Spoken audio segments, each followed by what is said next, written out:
So when we were talking about statistical machine translation, we saw that statistical machine translation, one of the greatest drawbacks was it was not getting the context in which these between the source language and the target language, and this is where neural machine translations came to be used.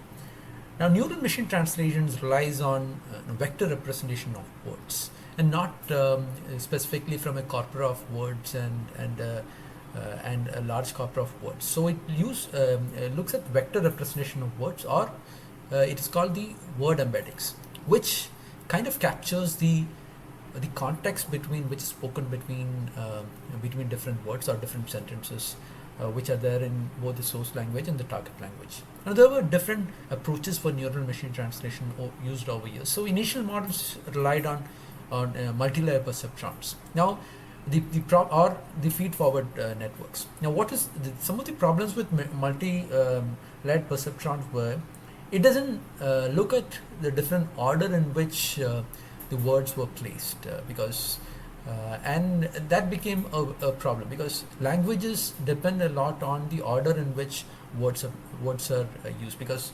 how the order defines the context, and that were getting lost in multi-layer perceptrons.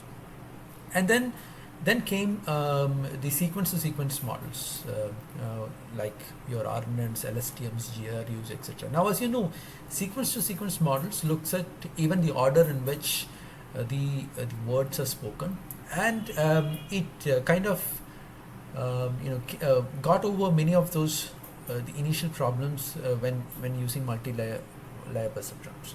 However, sequence-to-sequence models also had some problems in what we call as the vanishing gradient problems, or the exploding gradient problems. That is, what happens was when you had a long sequence of words in a particular sentence, because it was long sequence of words, there was a specific problem wherein either the gradients became so small or the gradients became so large, wherein the overall context was or the models weren't capturing the real essence of it.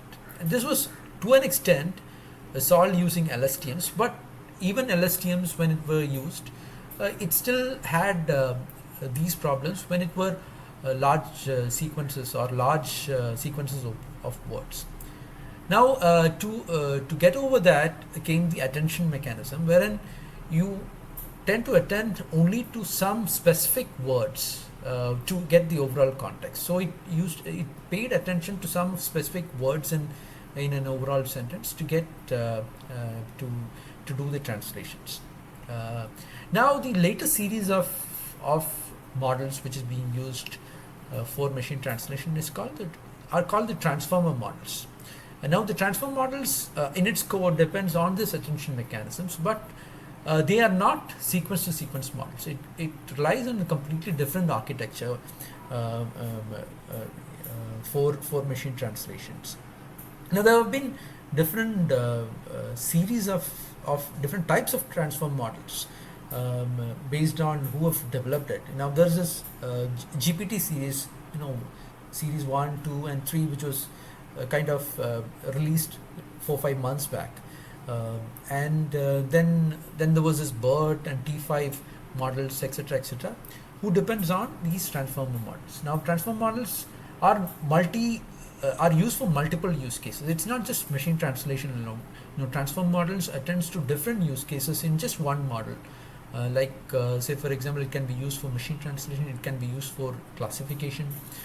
It can be used for summarizations and question answering. So many different use cases in just one model. So that's the latest the advances in neural machine translation which is happening.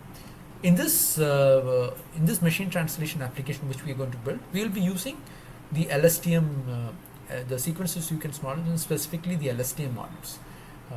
And so in the next slide, we'll see about the LSTM models and the different architecture choices which we will adopt for sequence-to-sequence models.